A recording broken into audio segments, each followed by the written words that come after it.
This is your Kick-Ass Life podcast, episode number 137. This is the Your Kick-Ass Life podcast with Andrea Owen, a no BS guide to self-help and badassery.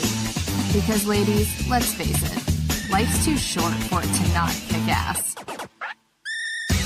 And here's your host, the girl who serves it up straight with a side of crazy, Andrea Owen.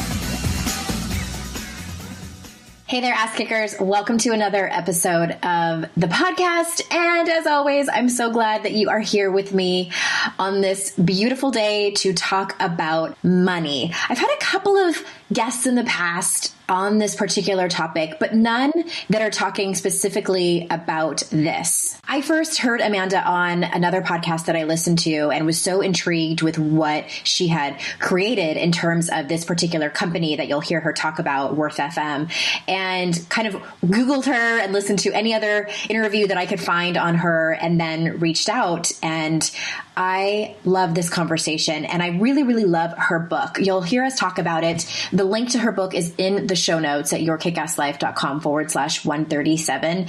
And I'll be honest, I am not an avid reader of financial books. I find it boring and sometimes irrelevant.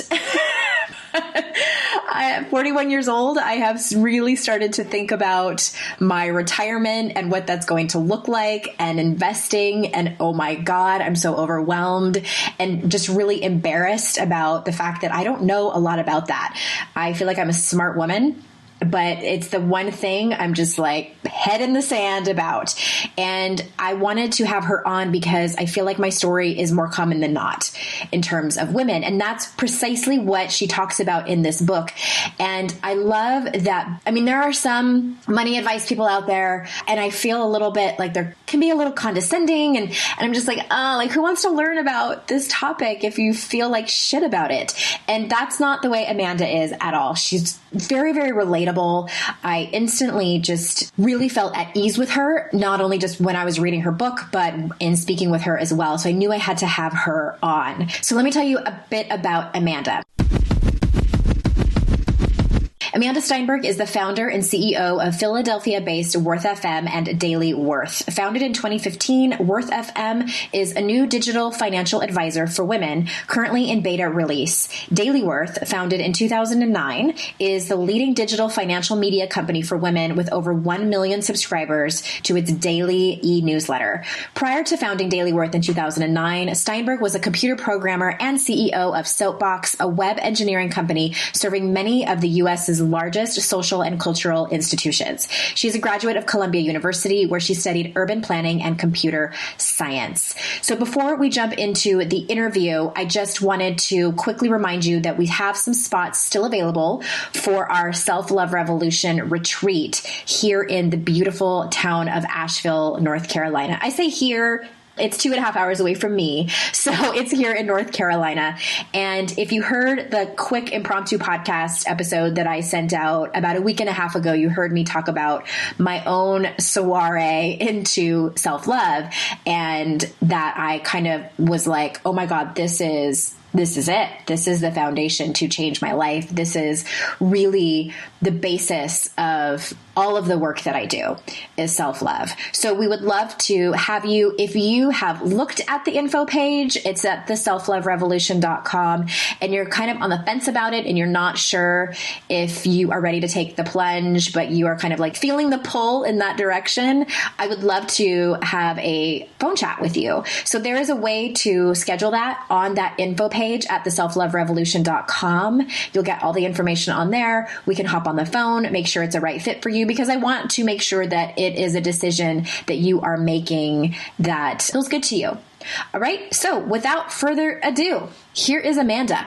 Hello, Amanda. Thank you so much for being here. Hi, Andrea. Thanks for having me. Okay. Well, This isn't the first time we've talked about money over here on the podcast. You know, you're episode 137, and I think I've only specifically had one other person on to talk about money, which is probably no surprise to you. We talk about personal development over here, and I think money has a lot to do with bettering yourself and being your best self, you know, as we like to say over here at Your Kick-Ass Life. So I'm so happy to have you on here. And as I was telling people in the intro, your book is probably only the second book I've ever read that's about finance and money that doesn't have anything to do with like manifestation and the kind of more woo-woo stuff that we see floating around. So I had to have you on because I made it through the entire book without totally freaking out. And so I want to kind of jump in from the beginning and just ask you, I love in the beginning of the book, you make a strong argument about how women now in 2017 have more power than ever, but yet the money thing still isn't going as well as it should with women as a whole. So can you tell us what you think the problem is there? Absolutely. And it's what I've been studying for the last 8 years since I started Daily Worth, because it's just been utterly fascinating to me. And remember that money is just an object. It's paper, it's coins, it's digits, it's a made up object. And yet we layer all of this emotion and frustration and guilt and shame around it.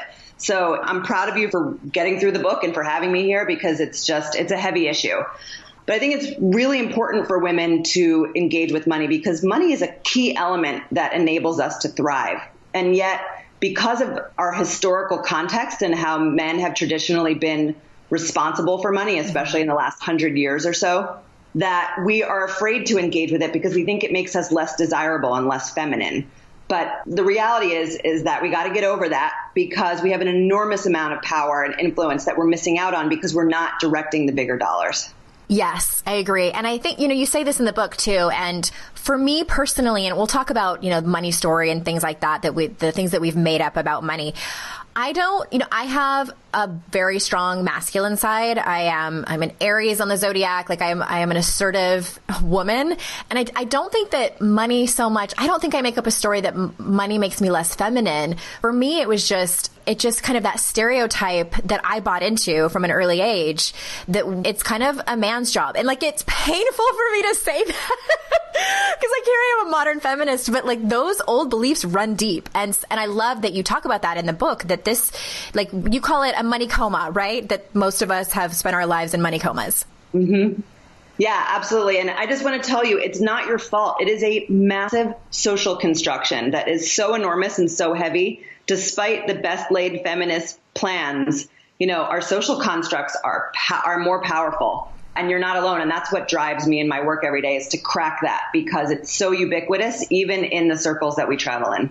Absolutely. So tell us about the whole concept of having a money story, because you say that your life story is also your money stories. Can you say more about that or give an example? Absolutely. So, we develop an identity at a young age and it becomes cemented, especially in our teenage years. And we start to have an identity, a story that we tell ourselves. And we forget that it's not true. We think it's what our nature is. We think it's how we're hardwired. But the reality is it's really not hardwired. Most of it is socially constructed. I'll give you an example of mine. I always knew that I was ambitious and I wanted to do really big things. And because I became a computer programmer in college, I started making a lot of money at a very young age. And so I developed an idea that I was a spender because I had so much money in college. And, you don't really need to save money in college. It was a whole new thing for me to have so much income. So pretty quickly, I developed this story that I'm a high earner and I'm a spender. I'm not a saver. But fortunately, I earn so much money that eventually I'm going to earn more than I save, which makes no sense whatsoever. But it was the story I made up probably when I was 19. And then it traveled through me until I was 30, making multi-six figures and also driving myself into massive debt at the same time. So it's just to remember that we have ideas. I'm bad with money. I'm good with money. Money is evil. Capitalism is evil. The stock market is great. Stock market's bad. All these things that we make up from time to time, we forget that they're not true. that we made them up. Absolutely. So you say speaking of saving and spending, there's one of my favorite parts of your book is that there's a section. And by the way, everyone, if you are already like, I need to get this book, which you should, the link is in the show notes, yourkickasslife.com/137 for Amanda's book. But there's a section to sort of in the middle to answer questions. I love a good journaling book. So you can get to know your own money story better. Because a lot of these things, if you don't really look at them and shine the light on it, you don't know. They're kind of like these unconscious beliefs that we have.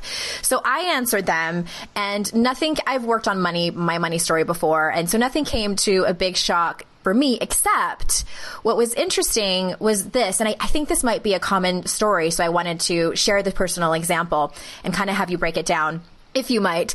But my belief is that spending makes me feel good and there's emotion around it, but saving is boring. Like there's no emotion around it. It is so extremely boring. It's so hard for me to see and feel how this is going to be when I'm 65 and 70 years old. I find that utterly, utterly fascinating. It's a hard one to explain until you experience it viscerally, but those feelings that you have are valid. That's how it is for you. Spending does give you the spending high, and saving does feel boring. What I'm working on doing with the book is, at the end of the day, you could continue in that vein and you could spend and not save as much. Yeah, it's not working out very well. Okay.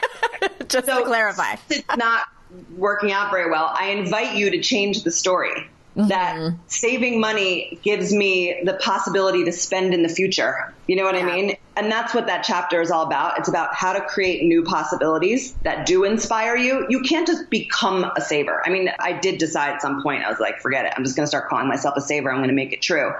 But you can't make things up. You have to make sure that they actually resonate with you. And for me, saving represents freedom and lack of dependency on others. And that to me is more inspiring than anything.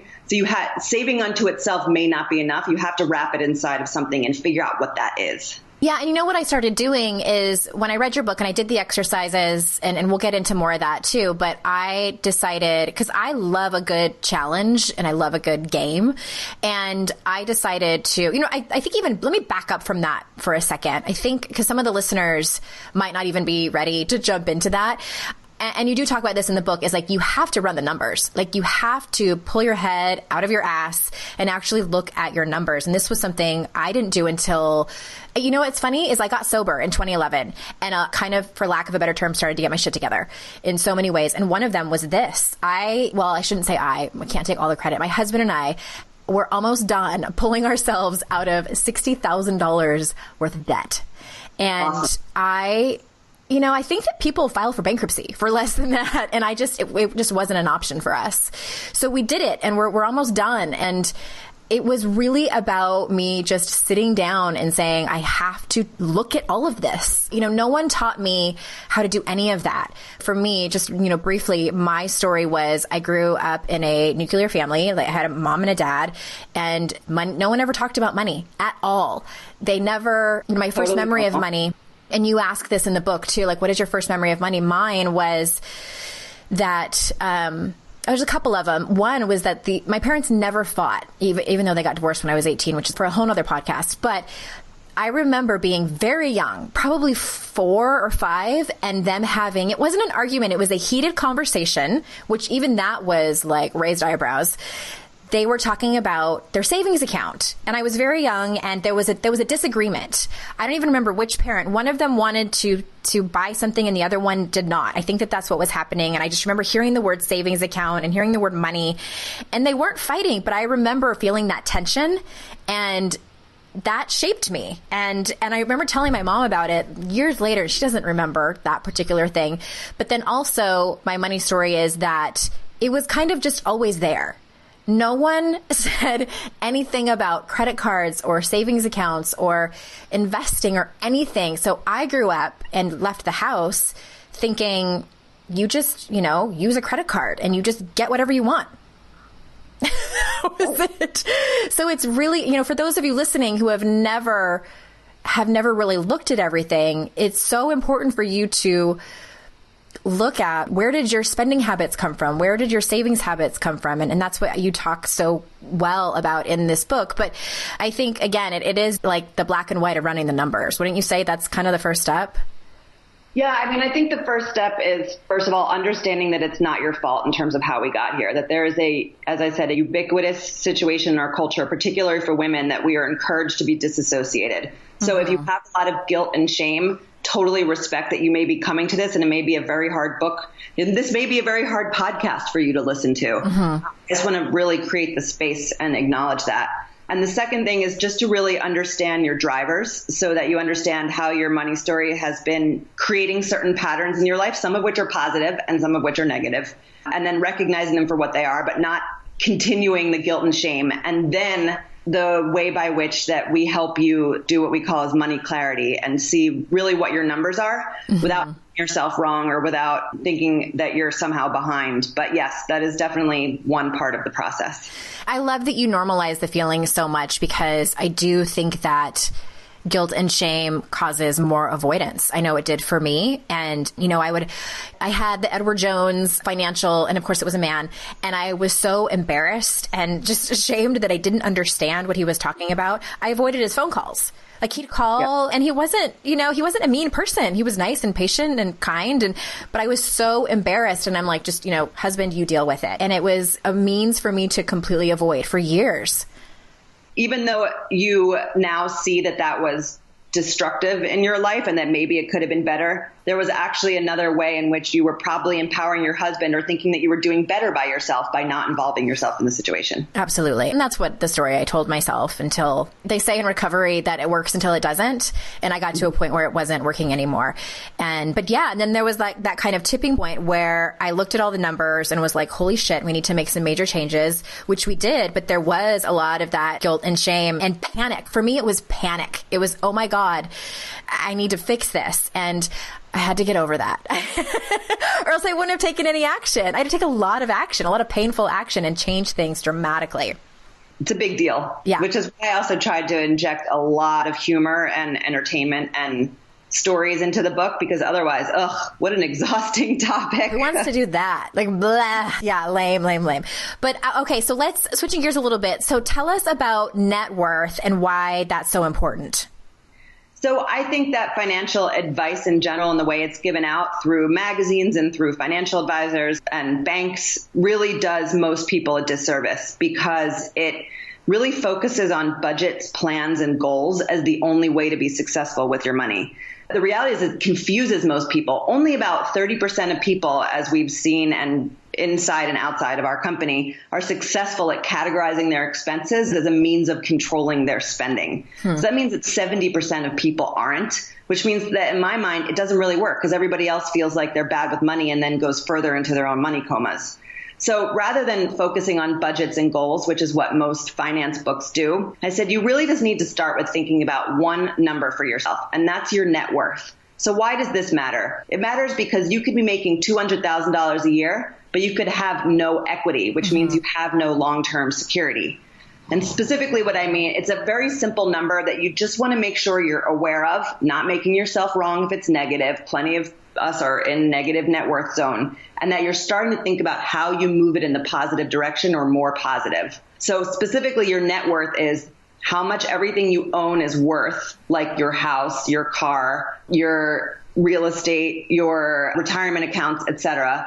And we're going to exclude your business. If you own a business, I'll talk about why we're excluding that at another time. And then subtract from that the balance on your mortgage, your credit card debt, your student loans, etc. And it's the number that comes as a result of that. And that's a signifier of whether or not you're in the reasonably healthy zone. A lot of us focus on income and how do I make six figures? How do I make $200,000 a year, $300,000 a year? That is only helpful insofar as it enables you to build roots.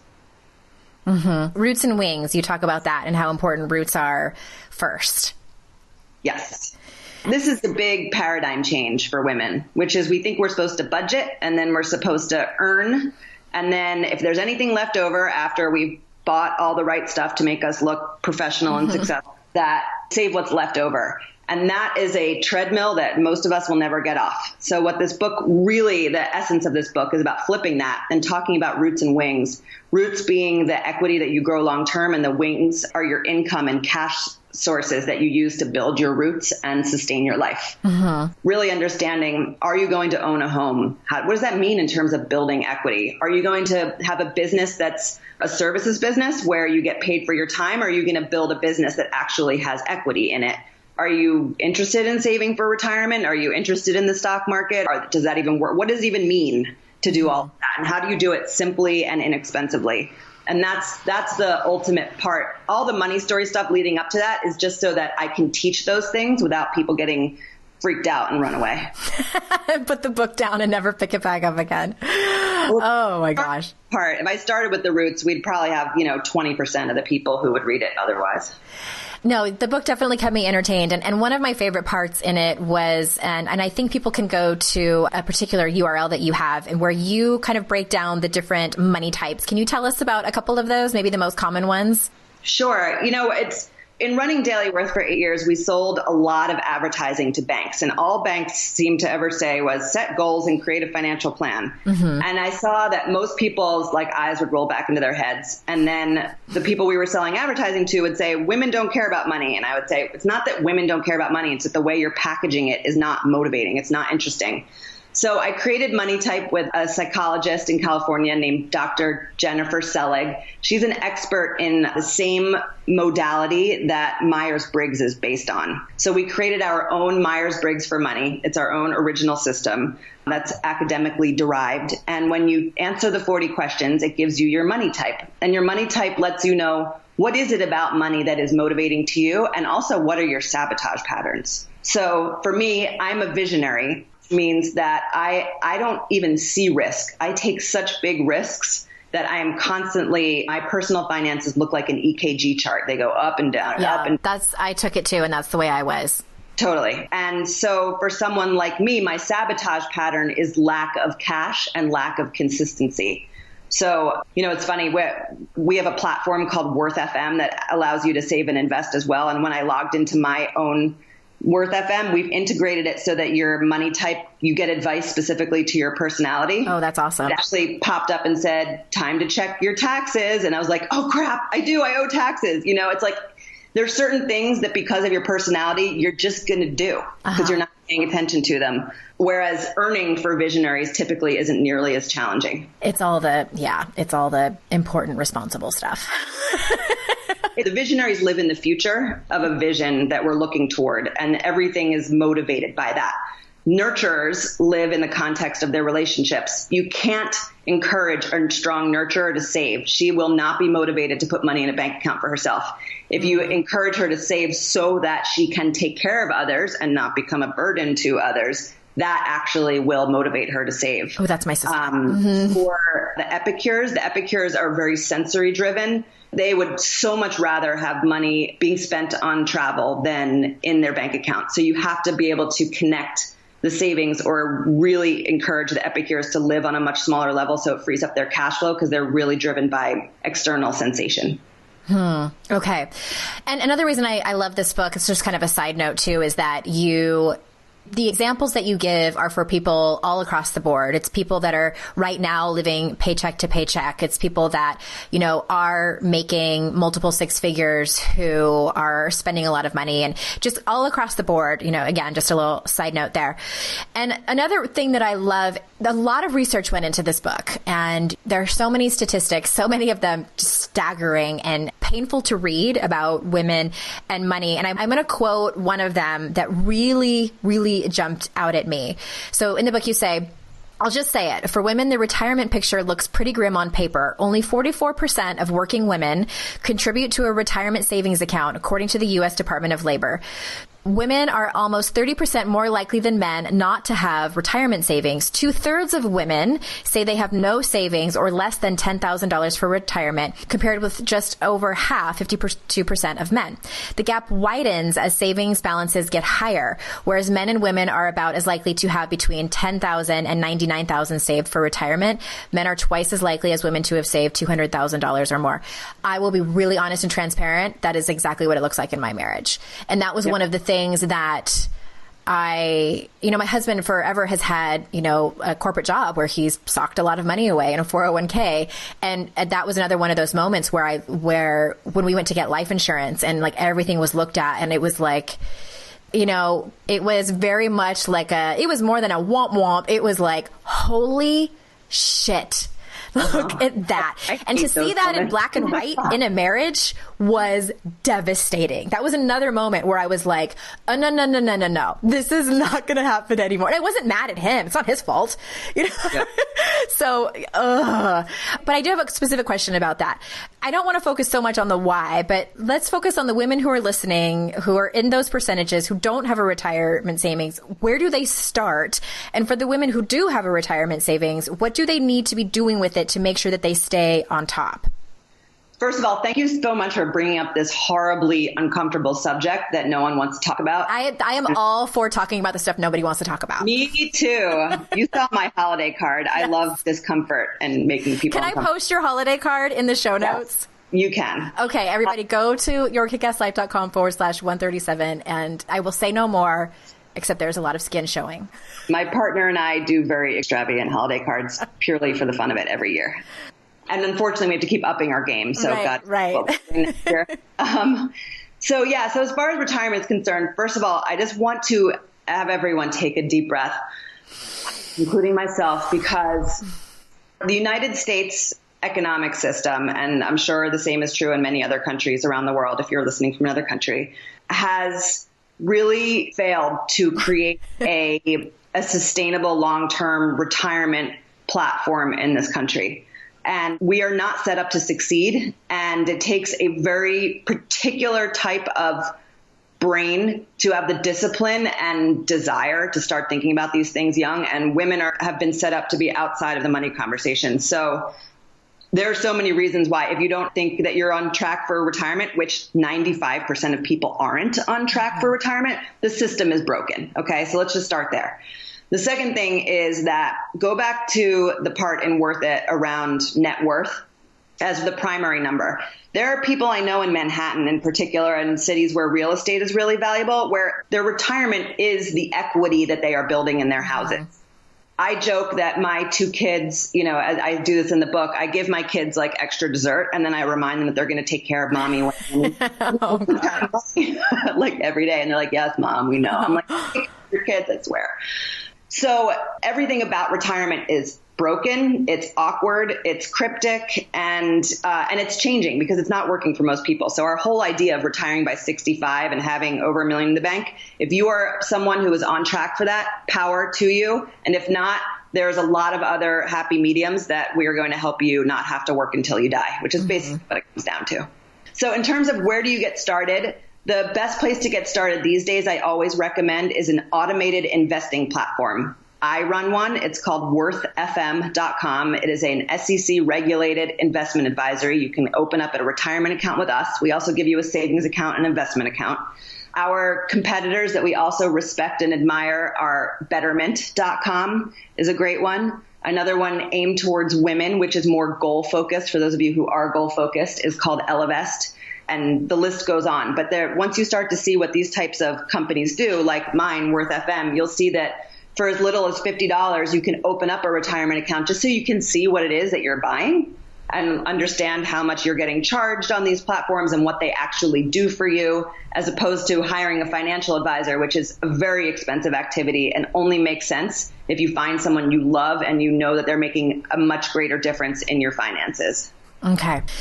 Yeah. And another one of the statistics that you cited is that for women, the vast majority of them don't know that they know very little about investing, and that's 82 to 90%. And I am just now learning about it. And again, it's one of those things that it's so, I am college educated. I graduated with a science degree. Like I am an intelligent human being. But when someone starts telling me, especially when a man starts telling me about I feel like, yeah. Well, how did the investing chapter do for you in Worth It? And please be honest. Tell me if it still was over your head. I think it was easy to understand What I really liked, let me back up. So there was a tool particular, and I forget actually the website, maybe you can remind me, where you go in and it's like a calculator and you type in different things and it tells you how much you should be saving now for retirement based on the year you were born and a few other factors. What was that? That's on smartasset.com. Okay. So all these links are going to be in the show notes, you guys. So that was terrifying. It's totally horrifying. Because it was horrifying. I am putting money away for retirement, but not enough. And it was a very different outcome if it was both putting my husband and I together or if it was just individually. So, I know a lot of people listening are either single moms, they don't know if they're going to, retire with somebody, and you should never rely on that. And that's, that's a whole other conversation. And that's one of the, it's funny, not to back up, not to sidetrack, but my mom was married before she married my father, and she was married very young and had my older brother and sister. She was very young. And then that marriage fell apart and she got no help. It was one of those stories. She got absolutely no help. And so she understands what it's like to be a single mother of 2 children and not get any help at all. Luckily, she had 7 sisters and they helped her. But her advice to me as a child, she would tell me that story and she said, don't ever, ever grow up to rely on a man for money. And what did I end up doing? Hi, that's my story too. That's the whole thing. I did this. I was raised by a single mom too, who shook me every night. I was like, don't rely on a man. I didn't think I was going to be saved by a man. I thought I was going to be saved by my ambition. I just didn't know what I was doing. I thought I was going to be saved by a man, and maybe, and because my first husband actually bailed me out of debt one time. And it wasn't a ton of debt. It was maybe like $5,000 or $6,000 in my 20s. And I told him about it. I was crying and he was, he wasn't that upset with me even. But he paid it. And so, it's things like that where I just always, and after reading your book, that was one of the things that I realized too. It's like subconsciously I have been like, and you relate it to different Disney princesses too. Maybe it's Sleeping Beauty or something like that. Like I've been expecting, and this is so embarrassing to say, but it's subconsciously, I've been expecting a man to save me. And that is a belief that I have needed to politely escort out. It's my way of thinking. The thing I've learned a lot over the last 10 years when I made my focus money and women. One of the things that I've realized as I've reflected and evaluated is that our social norms are far more powerful than we realize in shaping our thoughts and identities. Despite the fact that we may quote unquote know better, if our entire culture is acting a certain way, and this is one way in which it's very deeply ingrained, then it's very hard to break from that. It is. And I tell my story in hopes to kind of normalize that, here I feel like I am this strong, empowered woman. And most days I feel like that, but then I do the hard work. And that's what I teach all the time is you have to shine the light on this. You have to go into the deep end of the pool.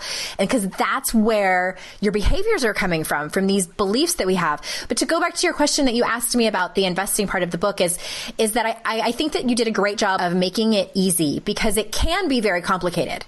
And I think that we make up that it is very complicated, but I like that you have a section in there where it is sort of like the rudimentary guide of saying like, if you are totally overwhelmed, here's where you start mutual funds or, X, Y, and Z. And definitely there's those links that you mentioned that are going to be in the show notes for people to be able to just start somewhere. It doesn't have to be complicated. Right. And it doesn't have to be complicated. There is a very, very simple way to invest, which is if you go to my company, Worth FM, or you sign up for Betterment, you get a portfolio of what are called exchange traded funds. And exchange traded funds are highly diversified, low cost collections of lots and lots and lots of stocks. And so what you're doing is you're basically investing in the market as a whole. You're not investing in one company over another company. So the point is that the economy generally grows over time. Sometimes it goes down and sometimes it goes up. But by investing in these exchange traded funds, you are spreading your risk out so far that really you're just growing your money with the economy, but you're not going to lose more than the economy loses. So in the long term, you're going to have more money. And that is the place to start.